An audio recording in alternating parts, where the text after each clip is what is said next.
నమస్తే, డాక్టర్ కృష్ణంరాజు, నాడీపతి గోశాల. ఇవన్నీ నాడీపతి బ్రీడ్ అండి. అంటే నాడీపతి నానో, ఇది హైయెస్ట్ హైట్ 1 feet నుంచి ఉంటాయండి. 1 feet మ్యాక్సిమం 12 అంగుళాలు, కొన్ని 13-14 ఇంచెస్ ఉంటాయి. ఇవి మనం తయారు చేసిన బ్రీడ్. అంటే ఇది చేయడానికి ఇలా సుమారుగా 18 సంవత్సరాలు పట్టిందండి. ఈ బ్రీడ్ ప్రపంచంలో ఎక్కడా ఉండేది కాదు. ఇది మనం డెవలప్ చేసిందని మీకు చాలాసార్లు కూడా చెప్పా. ఇది చూసారా, ఇది నానో పేరెంట్ అన్నమాట. ఇది పెద్దదండి. ఇది ఫాదరు. దీనికి పుట్టినవి చాలా ఉన్నాయి, ఇంకా ఫాదర్స్ చాలా ఉన్నాయి, ఇంకా ఇటు మదర్స్ కూడా చాలా ఉన్నాయి.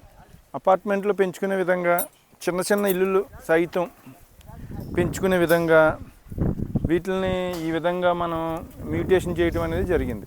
మీకు ఈ ఆంధ్రప్రదేశ్లో ఎక్కడైనా ఉన్నాయి అంటే అది ఓన్లీ పొంగునూరు మాత్రమేనండి. అంటే పొంగునూరు అనేది పుట్టాట్లో పెద్దవండి. ఇవి పొంగునూరుకు పుట్టేవి కాదు. అంటే వీటి పేరెంట్స్ ఇదే హైట్ ఉంటే ఇవి ఇలాగ పుడతాయండి.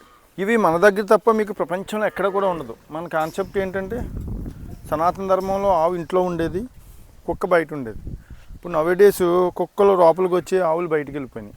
ఆవుని పోషించే స్తోమత లేక ఆవుకి అనేది రక్షణ లేకుండా పోయింది. మళ్ళీ ఆవుకి రక్షణ కనిపించాలంటే, ఆవుని మనం ఇంట్లో తీసుకురావాలంటే ఇల్లులు పెద్ద చేయలేంగా.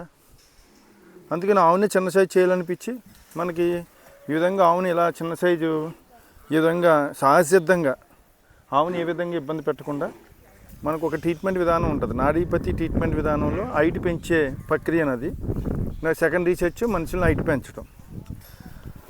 అదే టెక్నిక్ ద్వారా వీటిని హైట్ తగ్గించనమాట అండి. హైట్ తగ్గించుకుంటూ వచ్చా. అంటే 5 అడుగులు ఒక ఉన్నది కాస్త 1 feet వరకు తీసుకురాగలిగా. దీనికి నాడీపతి బ్రీడ్. ఈ నాడీపతిలో 3 వెరైటీస్ ఉంటాయి. ఒకటి ఏంటంటే మీనియేచర్ అనే పేరు పెట్టింది కూడా మనమేనండి. ఇది ఎక్కడా కూడా ఉండవు. మీనియేచర్ అంటే 2.5, మైక్రో అంటే 2 అడుగులు, నానో అంటే అడుగెత్తు. ఇవి నానో బ్రీడ్ అన్నమాట అండి. వీటికి ఏంటంటే పుట్టినప్పుడు ఒక ట్రీట్మెంట్ విధానం ఉంటుంది, మన నాడీపతి ట్రీట్మెంట్ విధానం. ఆ ట్రీట్మెంట్ చేయటం వల్ల అంటే దానికి ఏం మెడిసిన్ ఉండవు, ఇంజెక్షన్స్ ఉండవు. దానివల్ల గ్రోత్ హార్మోన్స్ని చీజ్ చేయడం అనేది జరుగుతుంది. దీనివల్ల హైట్ మాత్రమే పెరగకుండా ఉంటుందండి. రిమైనింగ్ అన్నీ సేమ్. దీనివల్ల ఏమైందండి, ఇప్పుడు పొంగునూరు ఆవు లైఫ్ 14 సంవత్సరాలు అయితే దీని లైఫ్ 25 years అయిందండి. పొంగునూరు ఆవు పాలలో మీకు 3% ఉంటే ఇది 8-12% ఫ్యాట్ ఉందండి. ఎందుకు అంటే భూమికి దీన్ని గ్రావిటేషన్ ఫోర్స్ తక్కువ హైట్లో ఉంటుంది. భూమికి ఏదైతే గ్రావిటేషన్ ఫోర్స్ తక్కువ హైట్లో ఉందో లాంగివిటీ ఎక్కువ ఉంటుంది, హై మెడికల్ ప్రాపర్టీస్ ఉంటాయండి. అంటే దాని ఇన్పుట్ ఆర్ అవుట్పుట్, అంటే దాని urine or dung are milk ఏదైనా కానీ. ఇంకోటి ఏంటంటే ఇది స్నేహపూర్వకంగా అనేది తయారైంది. సహజంగా పొంగునూరు అనేది ఫ్రెండ్లీ అనుకుంటారు. పొంగునూరులో దానికి టెస్టోస్టెరాన్ లెవెల్స్ వెరీ హై ఉంటాయండి. అందువల్ల అది అగ్రెసివ్. పొంగునూరు బ్రీడ్ అనేది ఏంటంటే చిత్తూరు దగ్గర ఈ ఫారెస్ట్ జంగిల్ కొండల్లో తిరిగే జీవి అండి.